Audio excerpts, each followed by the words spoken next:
What is going on, Reds? Today's podcast is brought to you by Black Bully Design. They are a graphics designer based in Liverpool who can cater to all your needs, whether you need a logo done for your business or you just want some artwork around your house. I've got one of the posters here of Curtis Jones. I'm going to whack some of them on the screen now. They've got the likes of Trent Alexander-Arnold, they've got Sadio Mane, they've got ones of Jurgen Klopp, and this one that I'm about to show you of the Liverpool skyline is an absolute belter in person. I've got it in the living room in my own house. Just ordered the Trent one myself to go the other side of me here on the wall. The boss little graphic designers are just starting up, and any support for them would be massively appreciated. They've helped support the podcast, so I'd love it if you could go and help support them. I'm going to drop the Etsy link in the bio, and it's on the screen now for those who are watching it on YouTube, or just go on Instagram and type in BB Design if you're listening to it on Spotify or Apple or that, because obviously you can't see the things I'm showing you, but they are a belter. Go and check them out. A nice one for BB Design for sponsoring the podcast. And let's get into it, because the Reds are going to win number 7.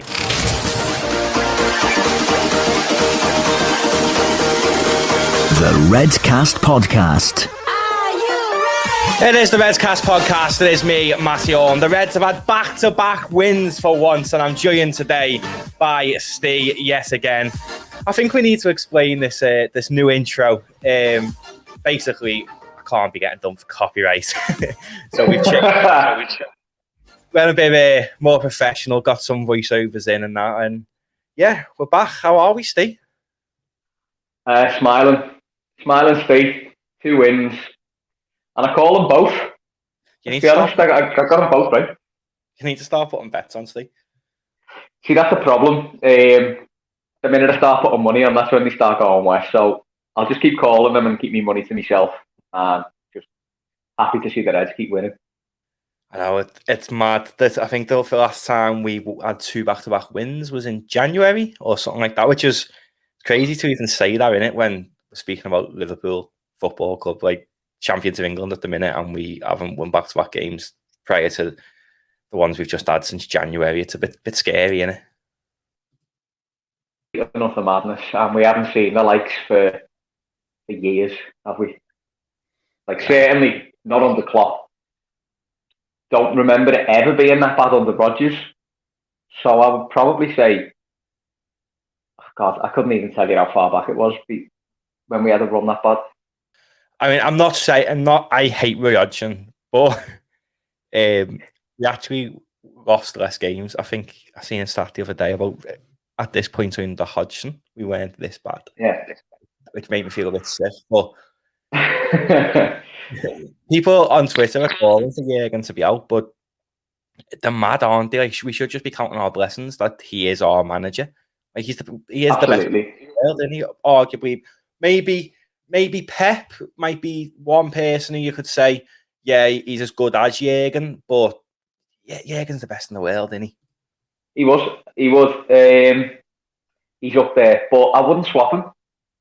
Like, don't get me wrong, if the club go crazy, if the club go absolutely mental and sack Klopp, which isn't going to happen, by the way, but if that happens, and it says more about what else is out there if you say that Pep's the best of the rest, because he's good, but is he that good? I thought no. I always call them a fraud, but there's a documentary on Prime called "Take the Ball, Pass the Ball," and it just changed my perception on Pep, massively. Like, he's a genius. As much as it pains me to say, because he's City's manager, he is a genius and at what he does. I mean, he's not the best in the transfer market, and you could argue most of City's best players Pep didn't buy, but I just love the whole tiki-taka style of football, and Pep will have them doing rondos. If they've got like a 3-hour training session, he'll have them doing rondos for like 2.5 hours of it. And it just but then if you watch them in a game, you can see the rondos paying off, it's mad. Like, he's so good at getting what he wants. I mean, they've been a machine this year, but I'd go as far as saying they wouldn't have won the league if there was fans in it. It's so hard to say, isn't it? Like, it's massively affected us. We can say that firsthand because we know what it's like when we're there, and we've seen what it's like when we're not there. As for the clubs, you only see them when we're playing against them, so you just don't know week in, week out what effect it has. I'm sure it doesn't have a good effect on the majority of teams, but That's for City. Yeah, I think Sheffield United wouldn't have went down because they are going down. I don't think they would have went down if they had fans. Wolves, to an extent, I think they're what are they in the table? 13th. I don't think 13th, something like that. They're struggling, aren't they? Yeah, I don't think they'd be that low down if they had fans either. I know obviously Jimenez is a massive loss. We'll move on to that now. Firstly, Wolves I think they've had more bad luck than us. I mean, Rui Patricio's now. Well, I haven't seen anything about it really, like what's going on with him. No. You seen on the night, it looked pretty horrendous, didn't it? Although it was accidental, he looked like he was in serious trouble. But after the game, it come out that he was sat up and he was conscious and he was talking and all that sort of stuff. So it's that's clearly not as serious as Jimenez. It was. You just don't know the lasting effect that it's going to have because it was a heavy knock. Like, well, one thing that I liked to see was, I mean, I didn't like anything about him getting injured, but one thing I did like to see was the first use of the concussion substitution, because that's the first time it's been used in the Prem. So it was good to an extent to see that finally used, because otherwise they would have been playing the rest of the game with potentially Conor Cody or someone in goal, wouldn't they? yeah, 10 men and an outfield player in goal. So there's at the time I had someone texting me saying, you know, by the letter of the law, that is it concussion at the moment because they don't know what it is. I think, but sense prevailed and they just used that law anyway. Yeah, I mean, I'd say it was concussion because he was out cold on the ground. Like I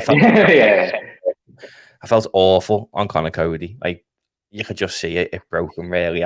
He was looking at him and he probably thought, like, oh my God, this is my responsibility here, like, because he needed him in the head. But then, for me, it shows that something needs to change, doesn't it, with this offside rule? That was to blame for that injury.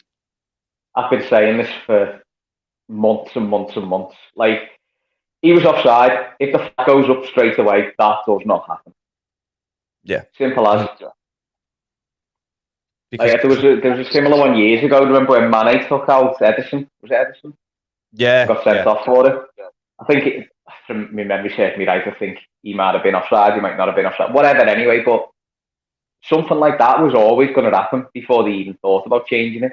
Because only, like, you know, me and you can see something like that's going to happen. The people in charge of the game don't tend to see stuff like that happening. Yeah, because if that flag would have went up, Cody wouldn't have followed through, chasing Salah. Salah would stop this run. It prevents everything. I feel as though a lot of things need to change in the Premier League this summer, going into next season. I think VAR needs looking at. And that's not from a bitter point of view because Liverpool being shafted by it this year. It's more of a sense of, like, this offside. I know factually offside is always correct with VAR. Yeah. But for me, they should have a bit of leeway. Like, if your fingertips are offside, like, so. I think it's a good year to have a national tournament. We've got the Euros this year, and I think that can be used as a guinea pig, if you want to call it that, for any new little tweaks that they want to put into VAR. See what works, see what doesn't work, and implement the good stuff into all the leagues around the world. I mean, as a whole, that game, I don't think Liverpool were that good against Wolves. I mean, they 53%, 52.7, so we call it 53% possession. Yeah. It was away from home, like, which I think we all expected a win because we was away from home. But they, like, some of the stats that concerned me was the fact we had 12 shots again and only 4 on target. Now, that's just been so reoccurring this year that ultimately we are creating the chances. Yes, we are. Sadio Mane had a bit of a mad one, didn't he? Like, as you said, we were creating chances. And there was a couple of times where Mane just, I think the fellas forgot how to play footy once he got into, like, critical positions, and ultimately it didn't cost us the game because it was one of them scrappy, you know, we didn't play particularly well, we didn't play particularly badly, did we? Wolves weren't particularly good, they weren't particularly bad, it was just we sneaked through with a 1-0.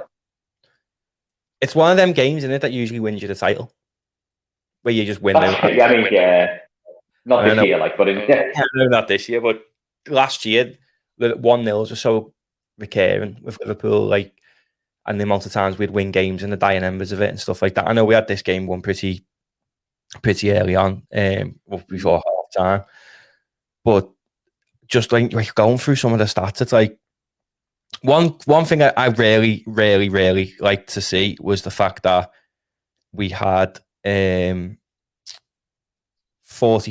of aerial duels won, 48% of duels won, and I reckon Nat Phillips won 43.2% of them. Monster. Wow. Absolute monster. Gotta love him.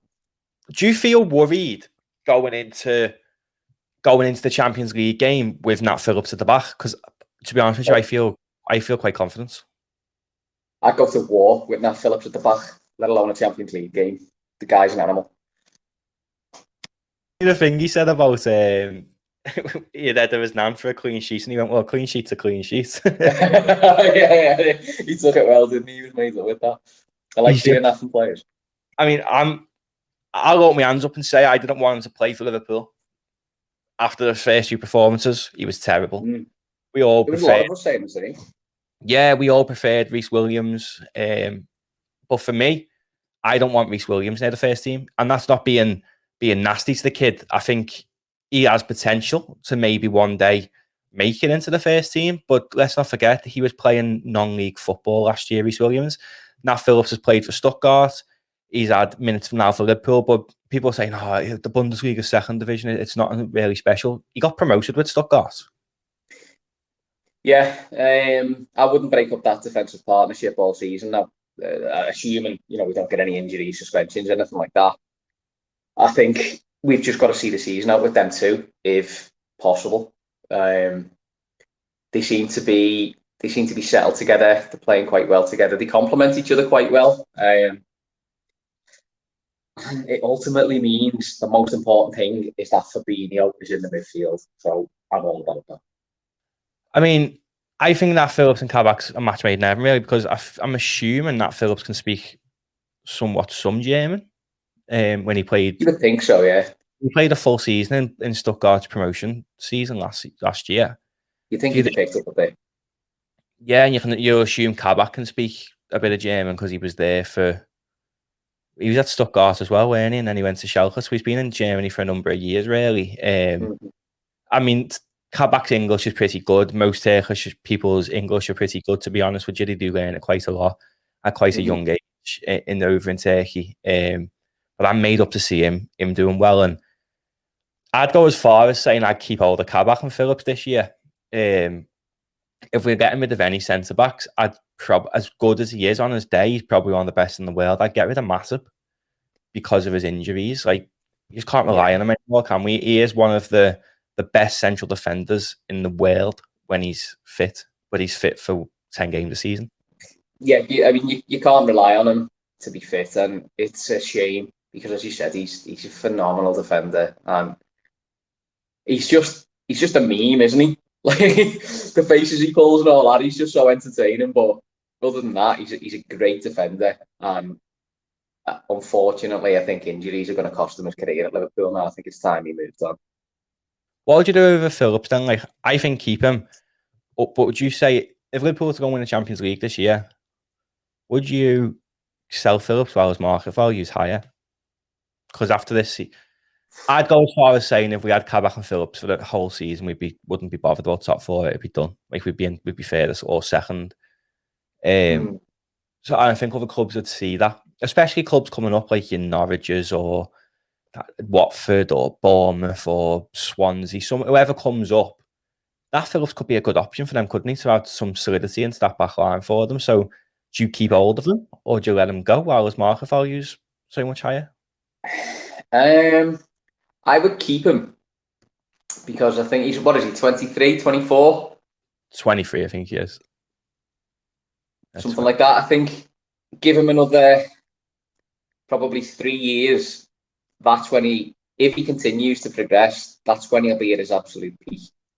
Now, imagine what he's worth now add another 3 years of experience onto that. Sky's the limit for him if he carries on.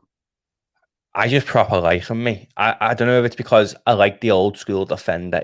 I've said it multiple times, he reminds me a bit of Jamie Carragher, who's not the best technically gifted, but he puts his heart on the line. I mean, Jamie Carragher played over 600 times for Liverpool, and he'd probably say himself, most of the defenders who were around the team when he was there were better than him. When you think of like Agger, Hippier, Skirtle, I can't think who else was there. Colo Torre was probably a better player than Jamie Carragher.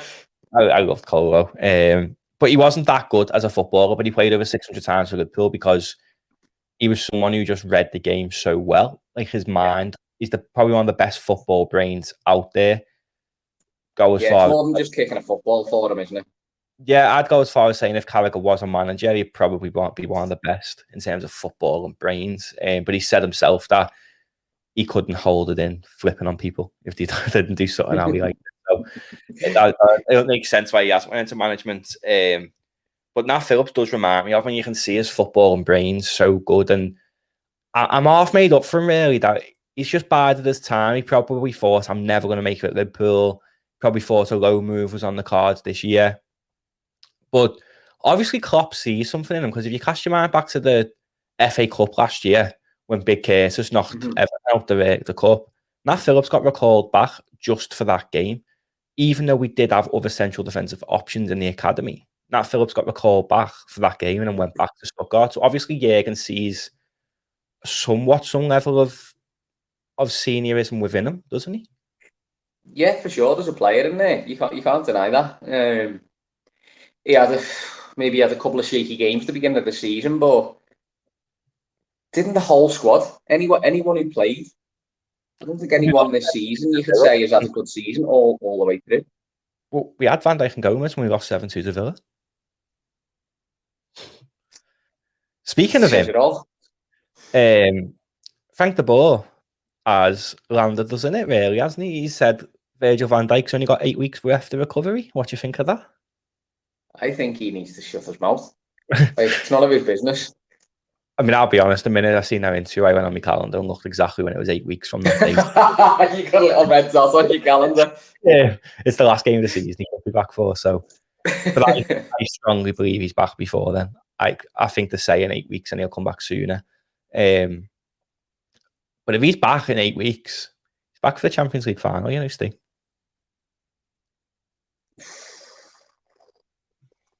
Imagine, right, it gets to, I don't know, 10 days before the Champions League final, right? Van Dijk has trained once with the team. He hasn't played the game in the Premier League. He hasn't played the game in the Champions League. He's just in and around the squad training again.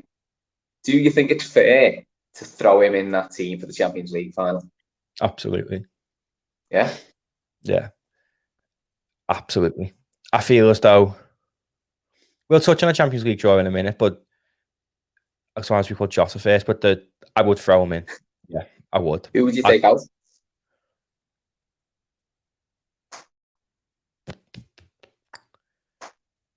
Kabak. Assuming the two that are playing now will carry on playing the way they're playing, Kabak. which one of them would you sacrifice? You, Kabak. Probably, yeah. I suppose it depends who you went up against in the final, really. Who's got the most? Because if there's no aerial threat, right? If you come up against, say, Manchester City, they've got no aerial threat in the box. So you'd then probably pick Kabak. I mean, Kabak's a monster in the air as well. He doesn't lose aerial duels, but Nat Phillips doesn't let it even get to an aerial duel because he clears it with his head the minute it's even in the sky. So it depends, really. I mean, if you come up against like Bayern Munich, then I'd say Phillips, because against Lewandowski, I think Phillips, I'm not saying Phillips will pocket Lewandowski by any stretch of the margin, but I mean, in the air, I feel as though I'd be more comfortable with. But then in the same breath, Kabak's got experience playing against Bayern Munich and Dortmund. So I don't really know what I'd take out, but I think if we do get to the Champions League final, I think Van Dijk has to start. He has to. I think the minute Van Dijk is ready to start, he has to start. Yeah.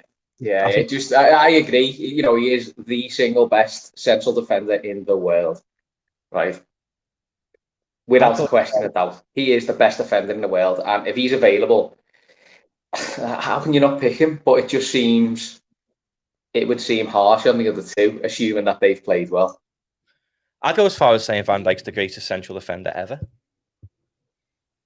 Now, that's not my allegiances to him because I've called my dog after him. It's more, it's just facts in my opinion. Like, I don't never seen Hansen and stuff play, but people who have seen Hansen and that play have said Van Dijk's levels above. So you've just got to trust people like that, really, haven't you? Like when you see pundits and that saying like Van Dijk is one of the best ever, you've got to trust them, really, because they was in and around that era, weren't they? Yeah. It's hard to, I guess it's hard to compare because, you know, the game's changed a little bit, but at the end of the day, the aim of the game is the same. Put the ball in the goal, and he's really, really good at stopping it. Like, Unbelievable. That's the long and short of it, isn't it? Before we do get on the Champions League draw, then, Diogo Jota.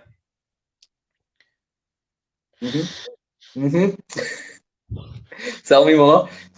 How much have we missed him? He scored for Portugal as well, didn't he, the other day? I don't pay a single amount of attention to any international football, so I couldn't care less. Yeah, I'm sure he scored for Portugal. I'm sure. I see the stat like he's had 21 goal contributions in 20 games, and he's only just getting started. Like, we forget Jota's only what, 22, 23, something like that. I think we all knew he was going to score against Wolves. Not so much that he had the point to prove, because why would he stay at Wolves when Liverpool come calling? But I think he had the point to prove in a sense of all their fans were going, "Oh, we fleeced Liverpool for Wolves." I think Jota, not getting ahead of myself, but I do think Jota's got the potential to be one of the best in the world.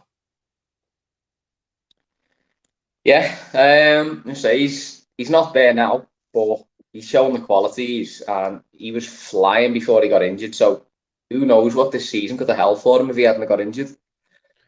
Time will tell. He's quick, he's lively, he's skillful. He knows where the goal is. He's got all the attributes you want from a forward. He scored more goals this season in the Prem than he did in a full season with Wolves, and he's been injured for half the season. Yeah. What did you think of his finish, by the way? Because a lot of people were saying he didn't mean it to go there. I think he did. I think Patricio should have had it. That's true, but I think that's why Jota's intended it, because Patricio's expecting him to go across goal, which is what 9 times out of 10 your striker does. I think he knows what Patricio's going to do, so he goes near post. Yeah, I'd say that myself, to be honest. I think if Mane or Salah or anyone else in that team was in that position, he would have went across goal, because they don't know Patricio. Yeah. Jota trained week in, week out, so I think you're right. I think he knew what he was doing by going that side of the goal. It was a good finish, and every game he's played post his injury, he's being the most lively person. Like, if you looked at the Liverpool team, you wouldn't suspect that Mo Salah's leading the chase for Golden Boot in the Premier League this season, because in recent weeks he's just looked lost. Where, I mean, he was all right against Wolves, but Jota, for me, he's been up there with man of the match for every game he's played post his injury. He's been lively, he's looked sharp, he's wanted to get involved, he's wanted to make passes, make runs, create chances. He's just, considering he's a left winger, he looks like a number 9. And that's where he played against Wolves. And would you start... Now, think with your heart a bit. Like, I know you asked 99% of Liverpool fans at the minute, would you drop Bobby Firmino for Jota? They're all going to say yeah, because Jota's a lot more sharper than Bobby. Yeah. But would you play Jota down the middle, or would you put him on the left and put Salah down the middle and Mane on the right like he used to? Do you reckon that'd work better? Who's our next game? I know we've got to wait nearly another 2 weeks for our next game, but who did we play? Arsenal. Yeah. See, Mane always does well against Arsenal, doesn't he? I've heard Bobby does as well, doesn't he? Yeah. That's a tough one. As I would have said, I would play. I'd probably drop Mane. But on the left. As I'm saying it, as the words are coming out of my mouth, I want to suck them back in, because I just love them all. I don't want to drop anyone. I think after that Wolves game, Mane did a few things that I was like, what's going on there?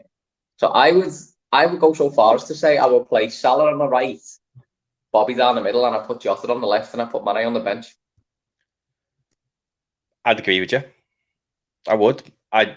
Sutton's not. Things are coming out of the club, and I want to get your opinion on it with the Mane thing. Apparently, like, the reason he doesn't go down in the box is because, Salah takes the pens and Salah's going to get the goal. Do you think the rivalry... I know, obviously, everyone has rivalry between them within the squad, like Trent and Rob have assist competitions and stuff like that.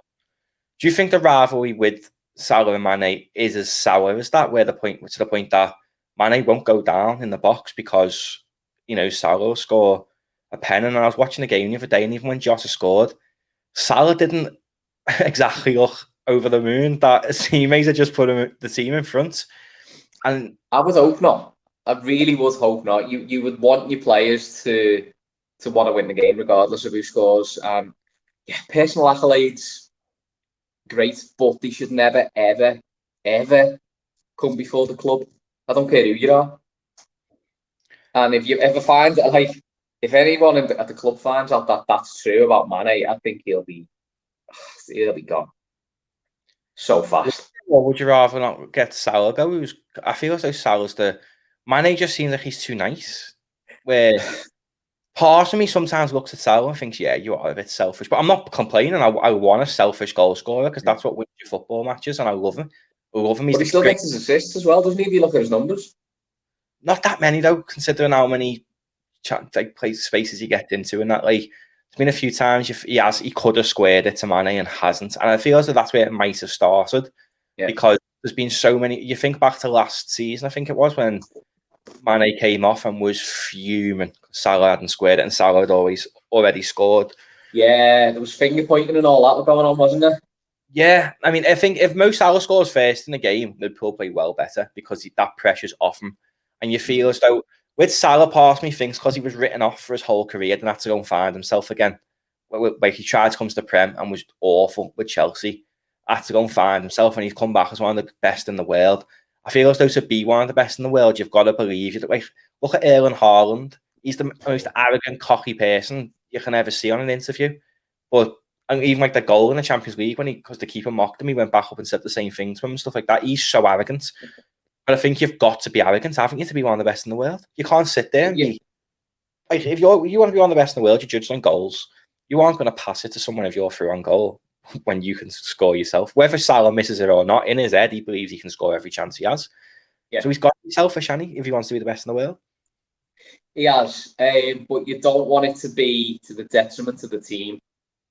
As you say, the thing with Mane, I hope that's not true, but if it is, you don't want your players purposely not winning a penalty just because someone else is going to take it out. That'd absolutely devastate me if that come out that was true, because that's not Liverpool. That's not what we're about. And if I find out any of our players, they'll be vilified. If any of our players do anything like that, and it comes out that it's true, it's not on.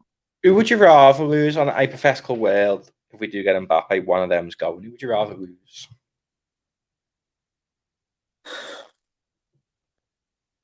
Logic. Do you know what? I change my mind every single week on this. Well, logic states it'd be Mane, because Mbappe has said he wants to play on the left. Whenever he leaves PSG, he said he wants to play on the left. Doesn't want to play on the right, want to play central. That's Mane's position. However, Mane, when he came to Liverpool, played on the right. I can't think who was on the left. Was it Coutinho?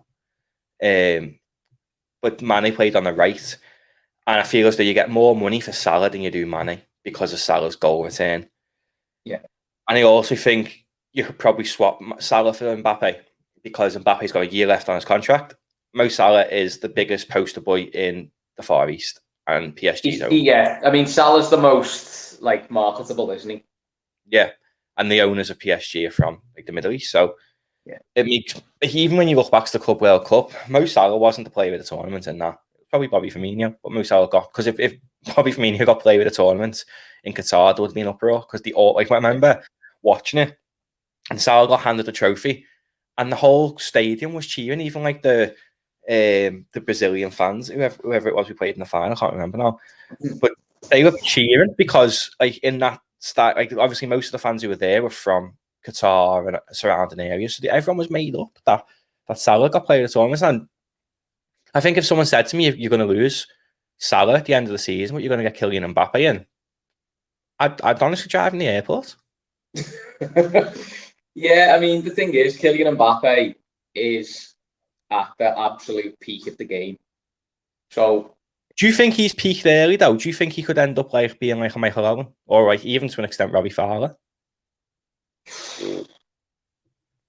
I hope not. I hope not. It'd be a massive, massive fall off, and it's only because I want him at Liverpool. I don't want him to fall off. I want him to be at his peak, and I want him to just be massive for years for us. Would you rather not have Haaland though? Yes, I would take Haaland over Mbappe. I think I would myself, because I think Haaland's the perfect player for Trent and Robbo, isn't he? Yeah. Just a beast of a forward, like proper number 9, big, strong, so fast, and he's got that little bit of arrogance about him. We haven't had it since Suarez. I wouldn't say that little bit of bite, that attitude, and the puffing your chest out and getting in other players' faces. You don't see a lot of that at Liverpool, and I think, yeah, I love him. Still pisses me off that we didn't get Luis Suarez this summer. Proper pisses me off. But I think Haaland's going to City. And I feel like that's why Mbappe probably would come to Liverpool, because I feel like he'd like to test himself and be in terms of like a golden boot race against Haaland. Because people are now... I think that will happen. It'll be us and City, Mbappe and Haaland, whichever way round. I think they're both coming. To which club, I just don't know. I think Haaland's more. Haaland's dad played for City, didn't he? Haaland supports City. I know there's rumours of Leeds and stuff, and I'm saying he'd love to play for Leeds one day because he was born in Leeds, but I don't want Haaland, actually. Have you seen his cousin? No. Albert Haaland, right? He's actually playing... sorry, I've seen a little something on Twitter, it might have been, yeah. He's younger, isn't he? Yeah, Ste scored like 67 goals in like 30 games this season. He's got better numbers than Haaland did at that age. I mean, I'm not saying he's going to be better than Haaland, but quite clearly he's good enough. I mean, we've got a kid in our academy, he's only 15, he scored 90 goals last season. So yeah, there's a few good kids coming through our academy anyway, which makes me question, like, would we then go and spend 150 million on Haaland when we could potentially have the next best thing in our own academy, or go and spend 30 million on Patson Daka from Salzburg, who replaced Haaland, who's producing numbers similar to Haaland, and you're saving the money. I know Haaland's like ready-made, but I feel as though, I really want Haaland, but then part of me feels as though Mbappe would be more loyal. Because if you think about, there's no loyalty in football, is there? Money. No, but if you think about like Haaland, he's in his arse, he's a mank. So that's one thing. And then with Haaland as well, I feel as though he knows he is one of the best players in the world, and he's 19, 20. He will be a Ballon d'Or winner in his career. When Messi and Ronaldo have retired, it will be probably Mbappe and Haaland, and he knows that.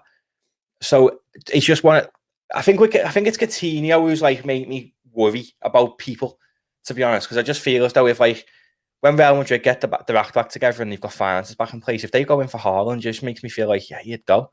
I mean, I know Mbappe's a Madrid fan, but Mbappe's good mate to LeBron James, who now owns a lot more of a bigger chunk of Liverpool than he did a year ago. Yeah, I think from the club's point of view, from a marketing side, they need this summer a marquee signing. They can't come out at the end of the summer and go, well, we haven't bought anyone, but here's this kid from the academy who scored 90 goals last season. Everyone's going to tell him to leg it. Well, apparently they are going to back Klopp. I mean, they've had that big investment through Red Bear Capital, which is, I think, the fell behind Moneyball, I think it is. Is it him? It's something to do with that. That's bought part of them. I can't think of his name off the top of my head. I know LeBron's now bought a stake in Fenway Sports Group as well. So where he already had a stake in Fenway Sports Group, and then he got a stake in Liverpool. I think it was like a 2% share, wasn't it? When he got it for something stupid like 200 million, it's now worth like 800 million. Like, he is best of investments he's probably made in his career, to be honest with you. Yeah. I feel as though having LeBron involved, Nike athlete, sponsored by Nike, I'm expecting a big summer. I think Genie probably stays, but I can see. Because Barcelona want it, maybe goes to Inter, but then I'm unsure whether he'd probably suit Inter, but they've got that many midfielders Inter, and I don't think their style of football suits Genie. So I think he stays.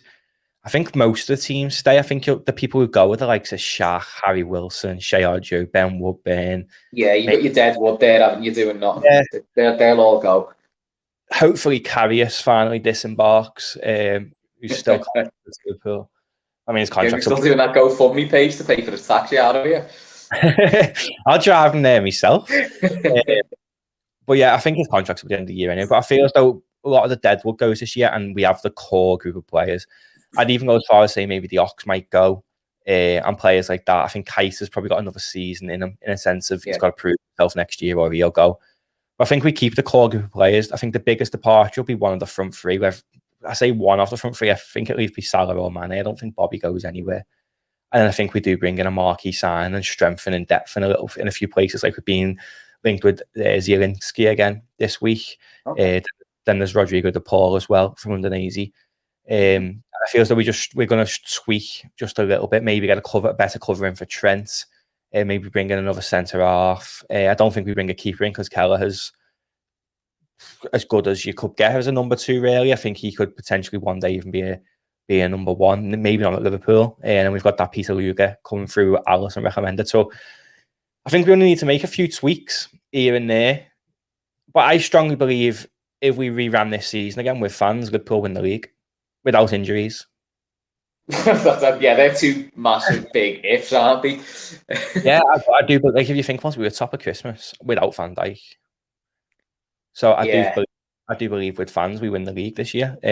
So I'm not bothered. Like, if any league season's got an asterisk next to it, it's this year, and I strongly believe we'll win the league next year. I think we'll piss the league next year. I don't think there'll be any question about it. You would expect so. I mean, assuming the fans are back and assuming we don't have that awful luck with injuries again, you know, we're arguably the best team in the league.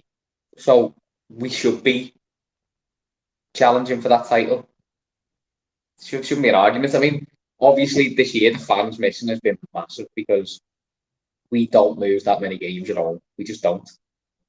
I can't remember the last time we did. Was it under Hodgson? No, so we just lose like 6 on the bounce home or something. For the first time since the 80s, that was, I think. Yeah, it's like, it just doesn't happen. So that, for me, outlines how important the fans are to us as a club. Just them 6 games, because you got fans there after. Maybe we lose 2, right? Maybe we lose the first 2. And I think come that 3rd game, the fans start to like have a serious impact then, and the players react to it. We look at the Barcelona game last year. The year before, sorry, I don't think we won that without the fans. No. And there's been many in the past. Look the amount of games we've won late on. Olympiacos, Dortmund. Just to name a few, you know what I mean? Yeah. I honestly, and I do. I think we win the league next year, Champions League or no Champions League, to be honest. But I don't think we finish 4th this year. But I think we win the Champions League. One last thing before we touch on the Champions League group draw. Would you take... Now, loads of people are saying I don't want to be in the Europa League, but people are forgetting this new Conference League that's coming into play. I don't want to be in it. Apparently, it's got the same prize money as the Europa League. In terms, I think it's 10 million you get for winning it. But the final... That 10 million in the modern game is pennies. It's not worth it. But that's all you get for winning the Europa League, you know? Exactly. It's not worth it. But then, do you know, the final of this Conference League is in a 22,000-seater stadium in Albania. Doesn't that show you enough that it's not a good enough competition? Like, I'm trying to find, someone told me about the type of teams we could get in it. But You're not probably looking at playing teams like Hearts and Shamrock Rovers and. No, someone sent me a little list of people in terms of seeds. I'm gonna find it because I was arguing the other day with someone about it, saying because they were all for it, saying we exist to win trophies, and I said, "Oh, I don't even care. I don't even care about that trophy. I'd rather not win it." But I know we can play like Fenerbahce in it. Dino Zagreb, we've just knocked Spurs out with the manager and Nick. Who else was in it? Trying to find it now. There was Dino Zagreb. Who actually gets to go in that Conference League? Is it what's it based on? Is it league position or UEFA coefficients or? No, each league gets like a certain allocation. Once I find these teams, I'll get the allocation up. But each team gets a certain allocation of. Okay, I'll get that up first. That's easier to get up. Actually, I know where that is.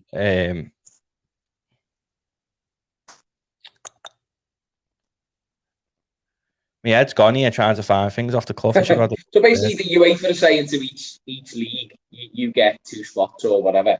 Yeah, so Spain, England, Germany, Italy, France all get 1 team in it. So I think it's 7th in the Premier League. Then Portugal, Russia, Belgium, Ukraine, Holland, Turkey, Austria, Denmark, Scotland, Czech Republic all have 2 teams in it.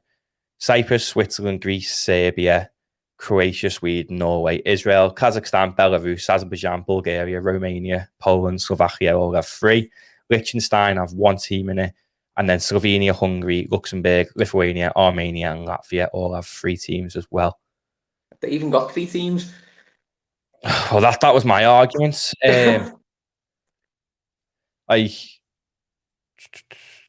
you're playing against Postmen. It's absolutely ludicrous. Matt, well, some teams that could be in it are Villarreal, Rennes, Union Berlin, Lazio, Braga, Benfica, Genk, Anderlecht, Lokomotiv Moscow, CSKA Moscow, AZ Alkmaar, Feyenoord, Zorya, Luchenstank, and Fenerbahce. Now, granted, a lot of them teams have a lot of history, and it'd be boss to go and play Fenerbahce. Like, that's me, the people who I speak to in Turkey, my friends over there, that's their team. It'd be amazing to go to Fenerbahce's grounders and away and go and watch the game with them and stuff. It'd be a boss experience because Fenerbahce had fizzled out a bit, so you don't really get them in the Champions League anymore. But for me, the Conference League just seems as though teams who are always going to be out of the Champions League and never make it in the Europa League, it's sort of like a little competition for them to have a bit of a European run and be like, oh, you aren't good enough to play in these 2 leagues, so we'll make that one for you. And imagine if you got knocked out of that, you'd be a laughing stock, wouldn't you? If you ever played for a footy team, a Sunday league team or whatever as a kid, I like, you do your training and you mess about and all that, and then like at the end of it, the manager will always go, right, blah, blah, blah, blah, blah. You 4 go over there.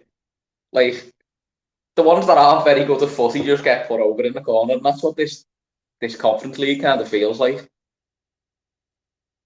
Like in school when the crap one always went in goal and that.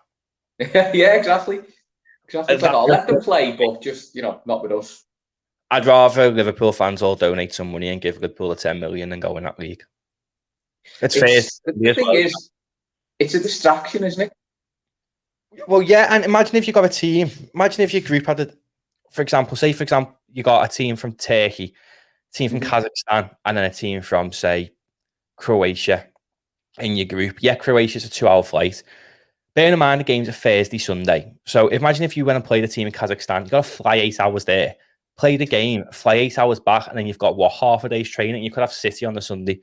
Fenerbahce, for example, 4 hours away to Istanbul. Now, if you play them on a Thursday night, their games finish around midnight because they kick off 10 o'clock their time, 8 o'clock English time.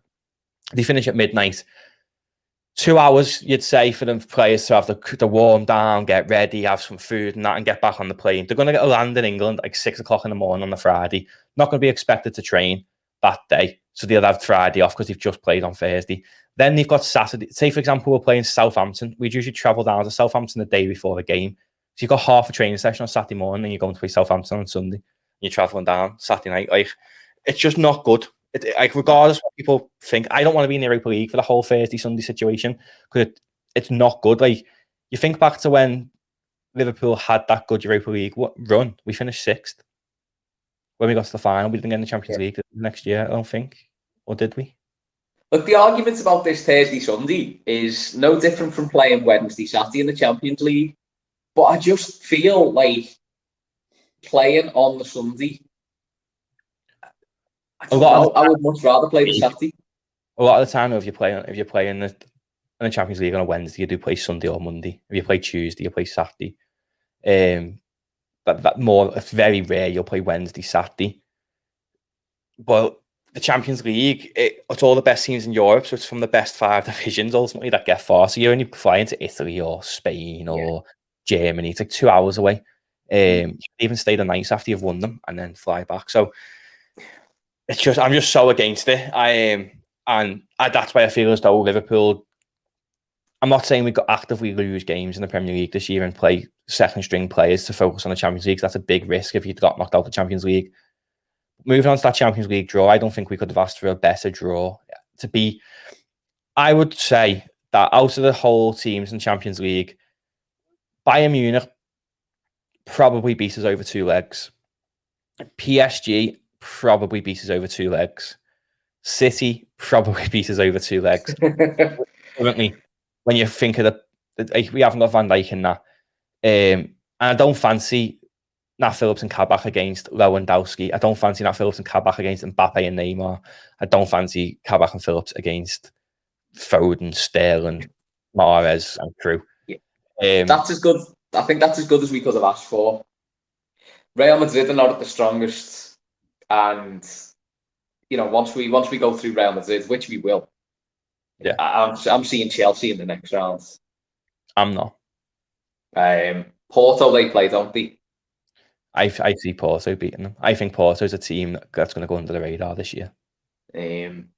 Porto've got a manager very similar to when Mourinho was there and won the Champions League with them. He's like they're horrible. They're horrible team. That's why I made up. We never got them. But it's weird. I would say if we'd have drawn them, I'd have been worried about going through. But I think Chelsea will beat them, weirdly enough. They haven't been beaten under Tuchel yet, but for me, I think we beat Chelsea over 2 legs. Yeah. It's just, Liverpool are made for Europe. Whether people want to say, we're not going to win it or whatever, we're made for Europe. Us, Barcelona, Real Madrid, Bayern Munich, we're animals in Europe. We're Real Madrid, the best team in the world 3 years on the bounce when they won the Champions League 3 years on the bounce. No, they weren't. In my opinion. Well, if you look at the stats, they were. Yeah, look at that final in Kiev. Liverpool battered them.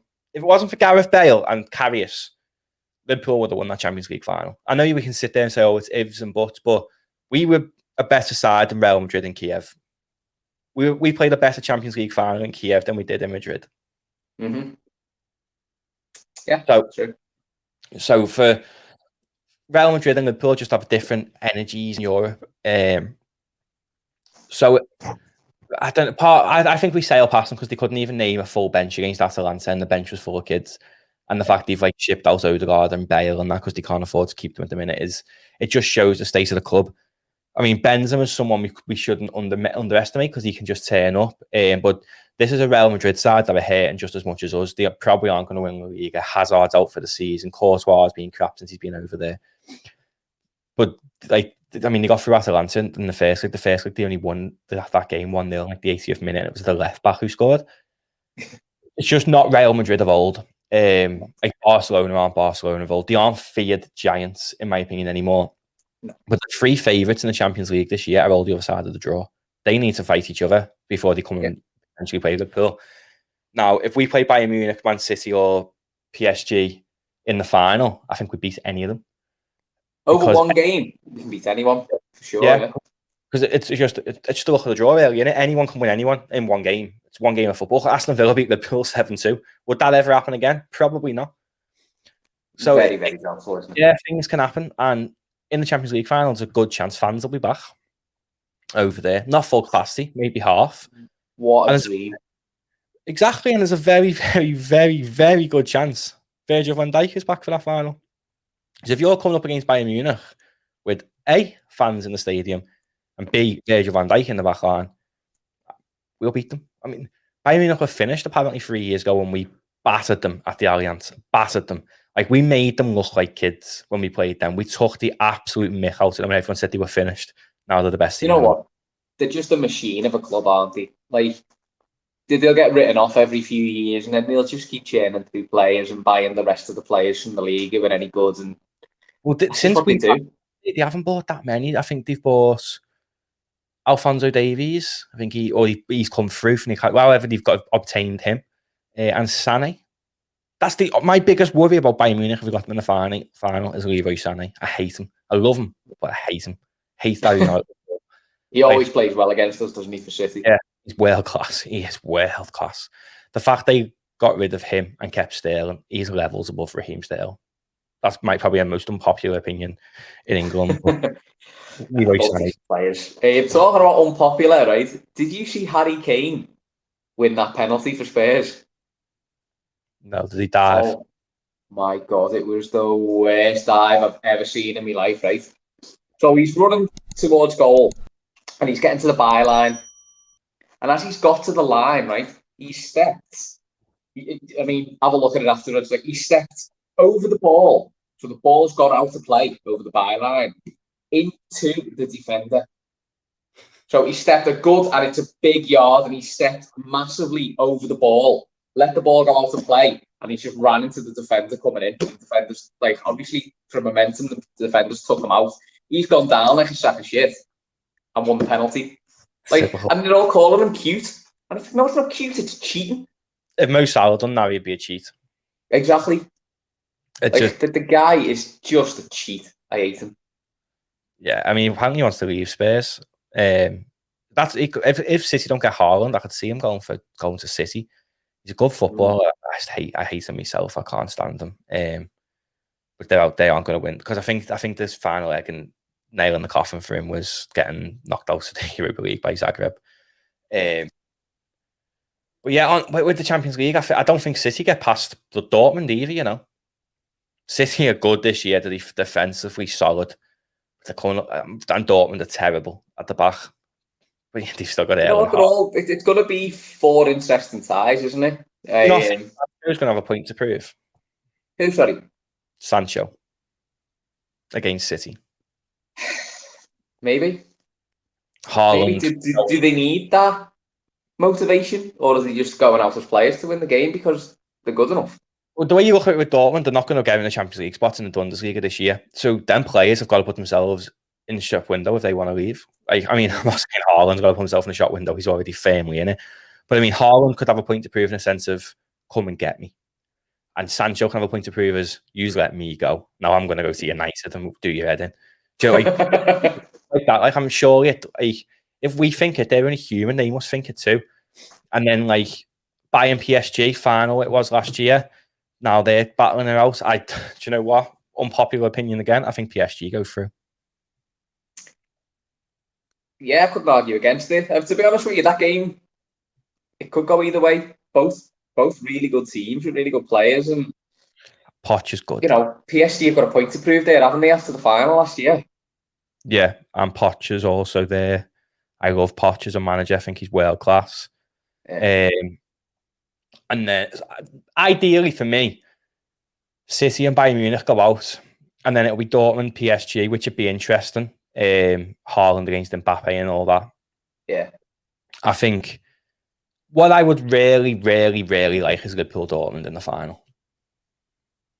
I'd love it. I think it'd be the Klopp final, wouldn't it? For sure, yeah. It'd be one of the best. Like, when they come over here and we beat them, when Lovren got that last minute, like, the city was bouncing that night. There was so many Dortmund fans out, all coming over, shaking our hands, going like, we're so happy for you, and stuff, stupid stuff like that. There's no rivalry there. I mean, obviously in the Champions League final there'll be a rivalry, but they absolutely idolise Jurgen Klopp for what he done for them, and they just like to see Klopp doing well. They think you'll never walk alone in the yellow wall and stuff. I think it's just been an amazing final, and I can't see anything other than Liverpool getting the Champions League final this year. I'd love Chelsea in a semi. I'd love it. I mean, it won't be a ghost goal because of goal line technology, but I think we beat them in the semi. Because that's uncharted territory for a lot of their team. None of them have been in Champions League semi-finals. Liverpool have been in 2 in the last 3 years. Yeah.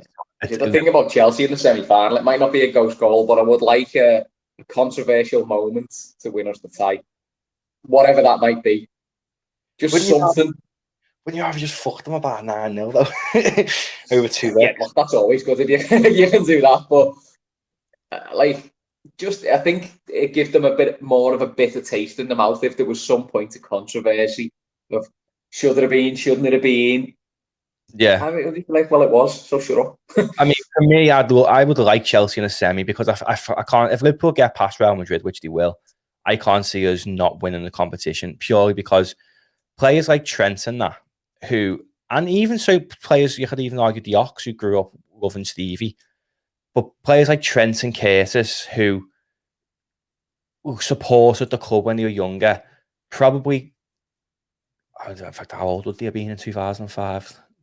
But still, they know 2005, and they know of the miracle of Istanbul. And when we won Chelsea in the Super Cup in Istanbul, all the players were saying there's something just about Istanbul and Liverpool. If we get to the semi-final, all them players are going to think, hold on a minute, we've got a chance. It's written in the stars. Yeah, I feel like it is, Dosty. I just feel when you look at the stats and that, like in that campaign, we had a German team or something in the last 16. We got Chelsea in the semi-final.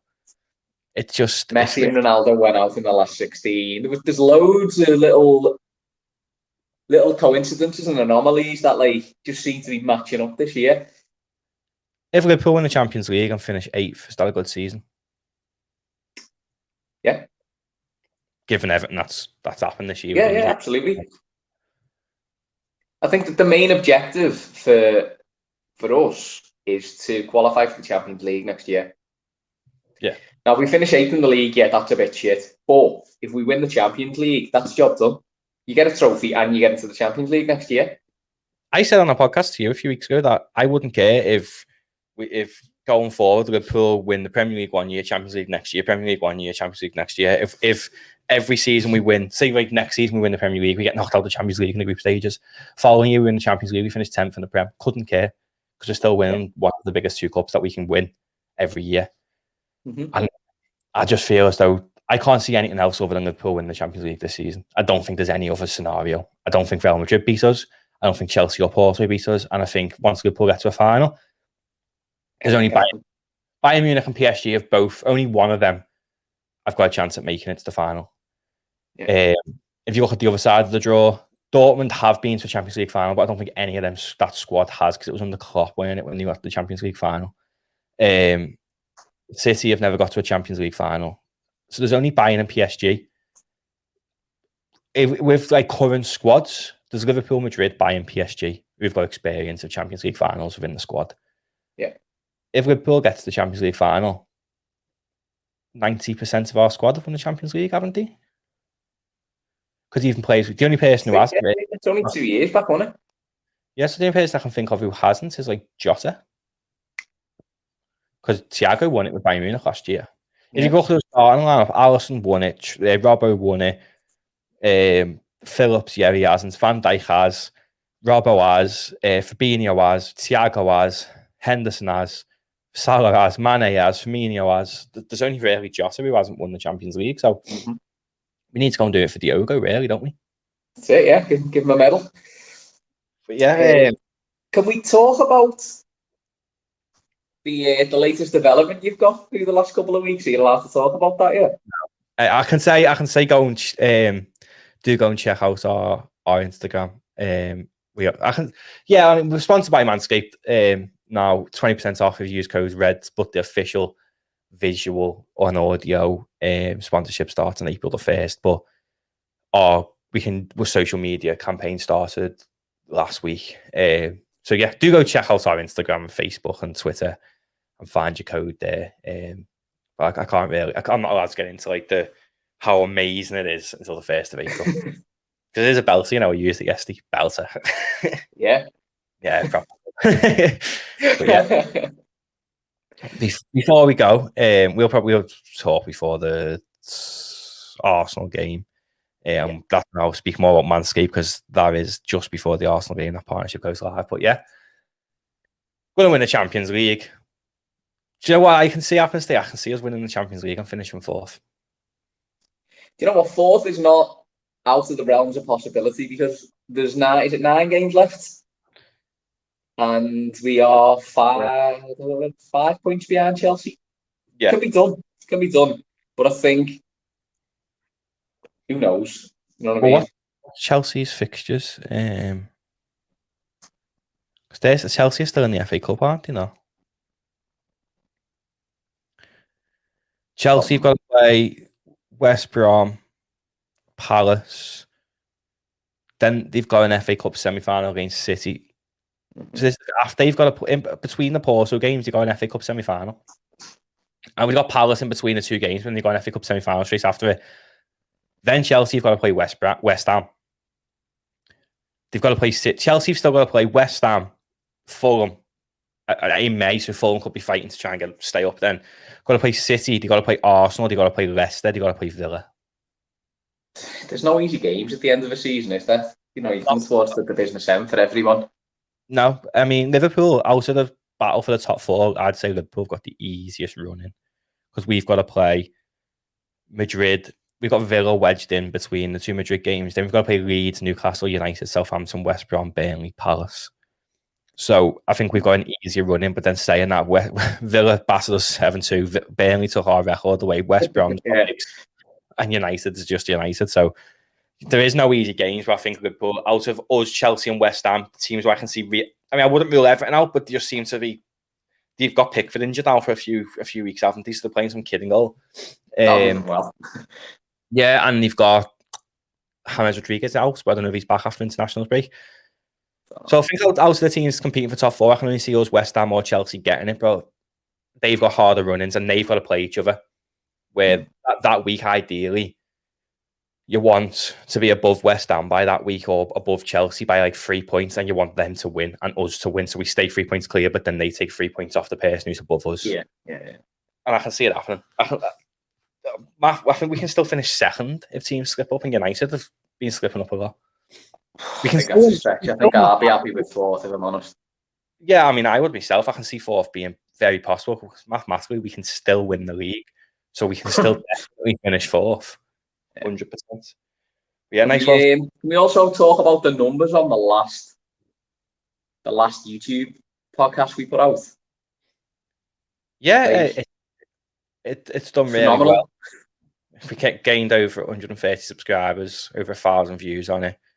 So everyone who spent the time watching us, I thank you so much. That was boss numbers to hit. And just to surpass 100 subscribers and then like 2 days later surpass 200, it was, if I weren't in work, I would have been on the Jaegers. That's, let me tell you that. But it was a good few days. So hopefully this can reach 1,000. Yeah, I got a text off you and it was like, check out. And I was like, oh my God, it's gone from like 70 to 200 in a day. I was like, Jesus. Yeah. I mean, there's a few tweaks we made. Which welcome. Helped out along the way. But welcome to every new subscriber. I promise you we're a lot more happy than this because Liverpool are usually winning stuff, but we'll see. But yeah, nice one for everyone. Any new subscribers, nice one. If you're watching and you still haven't subscribed, don't forget to subscribe, hit that like button, hit the notification bells for every single time we upload. Give you a button on Spotify, Apple, Google, anything like that. Do follow the podcast. And I've been Matty, it's been Ste, been the Reds cast. Nice one for listening. Up the Reds. Up the Reds indeed.